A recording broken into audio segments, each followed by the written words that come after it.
Boker Mevorach les filles, j'espère que vous êtes en pleine forme, Be'ezrat Hashem. Alors on continue sur le cours que nous avons initié. Comment atteindre un lève pur, un cœur pur? Comment recevoir en fait le Mahané, la réponse d'Akadosh Baruch Hu? Avant d'arriver en fait à la réponse d'Akadosh Baruch Hu, on va parler en fait de nous, notre action, notre ishtadlut, de façon à aussi demander des choses qui soient cohérentes avec nos retsonotes, avec nos volontés, de façon à avoir justement la réponse adaptée. On a parlé d'un point fondamental.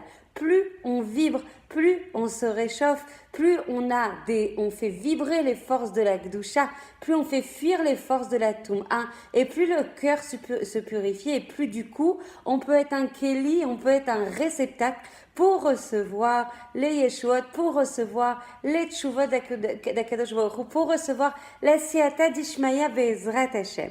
Alors on va travailler sur une Nekuda qui est essentielle.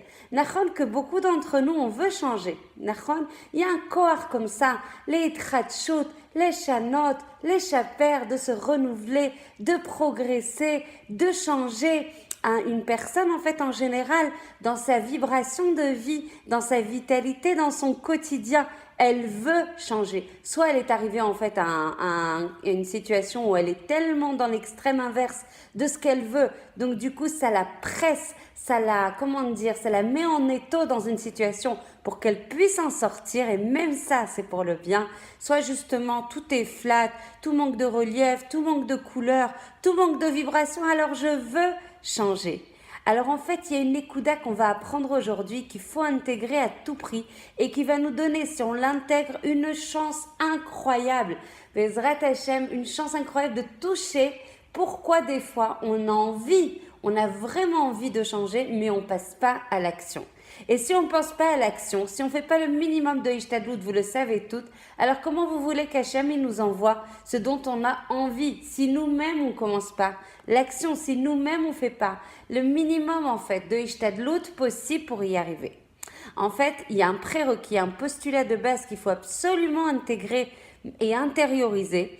Une personne, elle va actionner, elle va se mettre en action, elle va sortir vraiment les forces mikoach à la poal, elle va se mettre en situation en fait de dynamique d'action sur, pas forcément sur ses volontés, mais par rapport à ce qu'il est métsapé, à ce qu'il voit de ce qui va arriver s'il lance cette action.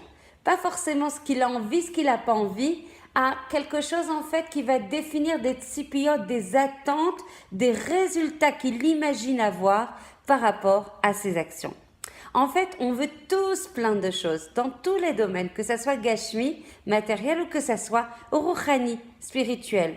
Et malgré tout, on ne réussit pas à changer. Des fois, je veux avancer sur les midot, les takanat midot, réparer mes midot. Des fois, je veux avancer sur ma emuna, qu'elle soit le plus shlema possible. Des fois, je veux travailler sur ma avatrinam, qu'elle soit la plus ample possible. Des fois, je veux changer de travail, qui soit le plus passionnant et le plus cohérent avec mes trounotes d'âme, mes qualités d'âme. Et pourquoi on reste immobilisé juste sur j'ai envie, mais sans commencer à s'actionner? En fait, il y a quelque chose qui est très important. Dès qu'on veut passer à l'action, vous savez ce qui se met en marche? En fait, à chaque action, on va parler en fait des résultats de ces actions et non pas de ses envies. En fait, on va projeter par rapport à des effets d'expérience passée. Quand j'ai lancé cette action, voilà ce qui est arrivé. Donc en fait, au lieu d'être formaté, au lieu d'être animé, au lieu d'être sollicité par nos envies, qu'est-ce qui se passe? On va projeter à chaque action par rapport au passé, par rapport aux effets d'expérience qu'on a eus dans le passé. J'ai essayé un jour et voilà ce qu'il en est sorti. Si j'ai eu un choc par rapport à des sujets précis où j'ai eu des totsaot qui n'étaient pas forcément celles que j'attendais, alors je m'attends strictement à ce que quand je lance une nouvelle action, alors exactement mon passé va se reproduire. Alors si je suis tombée, alors exactement par rapport à une action que j'avais lancée, alors je suis constituée, je suis formatée, je suis, ma zéout, ma maout, mon essence, mon identité va être constituée, formatée, déterminée pour me faire tomber. Et c'est la même chose pour les Shidduchim. Combien j'ai de personnes qui échangent avec moi sur leur tsar et combien il est grand et mamash que toutes celles qui cherchent leur zivug agoun puissent le trouver Bezrat Hashem, Bekalout, avec beaucoup de siata d'Ishmaïa Bezrat Hashem. Oui, c'est un tsar. Alors bien sûr qu'à Kol Tova et qu'on doit se remettre avec beaucoup de confiance avec Akadosh Baruch Hu. Mais encore une fois, il y a une ishtadlout à faire. Alors comme elle va fonctionner en fait, cette personne qui va chercher son shidur par rapport au tzipiyot, par rapport à ce qu'elle a déjà vécu avant, ça va être un schéma de pensée et d'action qui va la déterminer. Qu'est-ce qui se passe? Au lieu d'arriver de manière kacha, positive, avec une dynamique riouvide, en gardant les cavotes, d'espérer, elle va se dire, mais attends, t'as pas vu toutes les shidduchim, là, toutes les rencontres, encore une autre, allez, j'y vais, pas forcément maquillée, pas forcément préparée, pas forcément, au-delà de l'aspect physique, pas forcément préparée mentalement à ce que ça soit bien. Et qu'est-ce qui se passe? On va s'actionner par rapport aux tzipiyot passés, par rapport au schéma de totsaot, de résultats qui se sont déjà passés, au lieu de fonctionner par rapport à nos envies. On peut rapporter ça à Yaakov, Baruch Alav Shalom, qui va être mevarer chacun de ses benim, qui va bénir l'ensemble de ses enfants.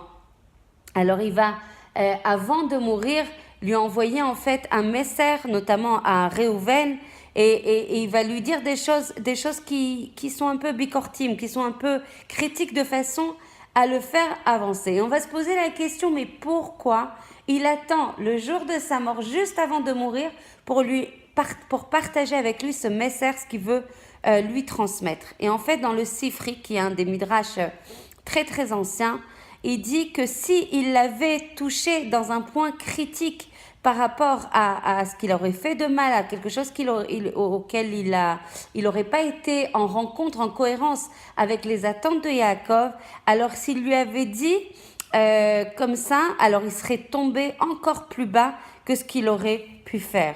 Donc du coup, il aurait pu faire des maasim encore plus chamourim par rapport à cette critique que ce qu'il aurait pu faire. Qu'est-ce qu'on apprend d'ici? Quelque chose de fondamental. Un deuxième point, une nekuda essentielle qu'il faut aussi intérioriser. Il faut savoir que la douleur d'une perte, elle est beaucoup plus importante que par rapport au plaisir du bénéfice qu'on a dans une action. Je m'explique. Pourquoi on ne fait pas des changements dans la vie? Dès que je veux amorcer, projeter un futur, qu'est-ce qu'on va se dire? On va calculer, on va dire, si je gagne, alors j'ai un bénéfice X.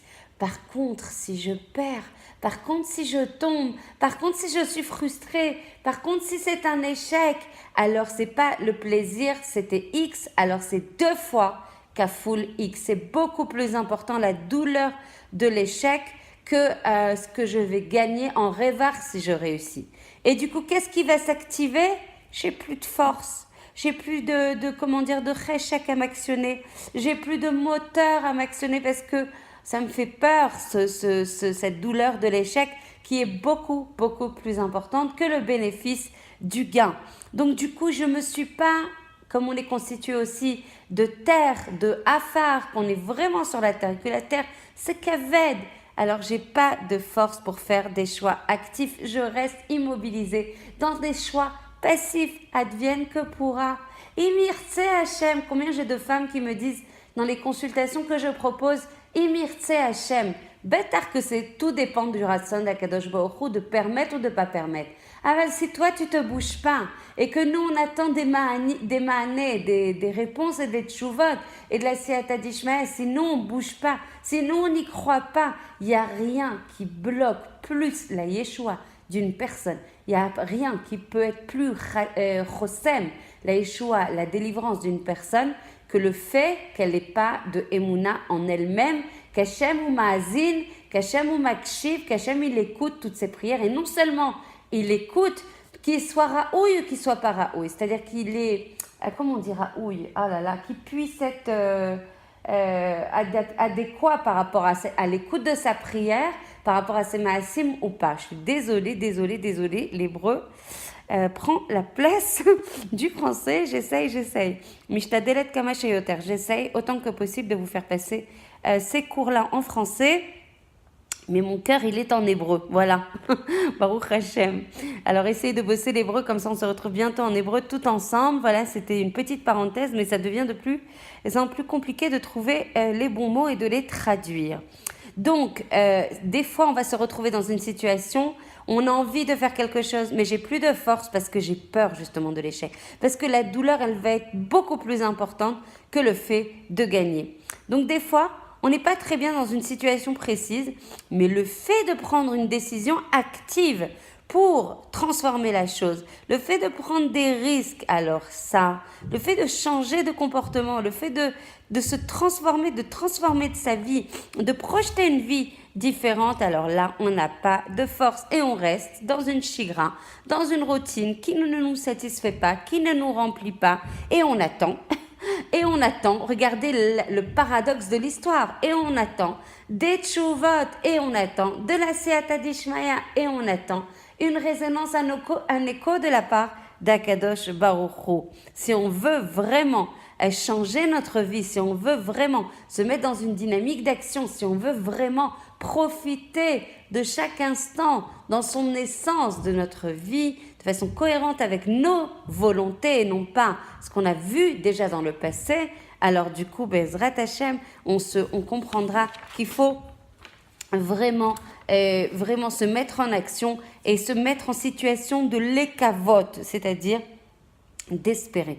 Arrêtons de penser que parce qu'il s'est passé ça, il y a eu ces schémas de pensée et d'action et de totsaot et de résultats dans le passé, alors forcément, ça va se reproduire. 1, on n'a pas les mêmes srouyot, on n'a pas les mêmes mérites. 2, on a quand même changé, on a quand même évolué, on a peut-être grandi en Emouna, en Ashgacha. Alors du coup, Bezrat Hashem, que tous les schémas de pensée qui étaient négatifs, qui étaient dans le passé, des choses qui n'étaient pas moélim, qui n'étaient pas efficaces, ne se retrouvent pas du tout à l'instant où on se situe, à un instant de Hatzlacha, à un instant en fait de Emouna, en Akadosh Baruch Hu, de Emouna, en la Siyata, en l'accompagnement, à la providence divine d'Akadosh Baruch Hu, qu'on ait une journée mutzlachat, qu'on ait une journée pleine de sourires et de rires, qu'on ait une journée remplie, collée à Akadosh Baruch Hu pour sa plus grande satisfaction, pour sa plus grande joie. Je vous embrasse très très fort, on continue demain, Bezrat Hashem, Bli Neder. Je vous embrasse très très fort. Une très belle journée remplie de soleil à Jérusalem. Quel ta'anou, quel plaisir.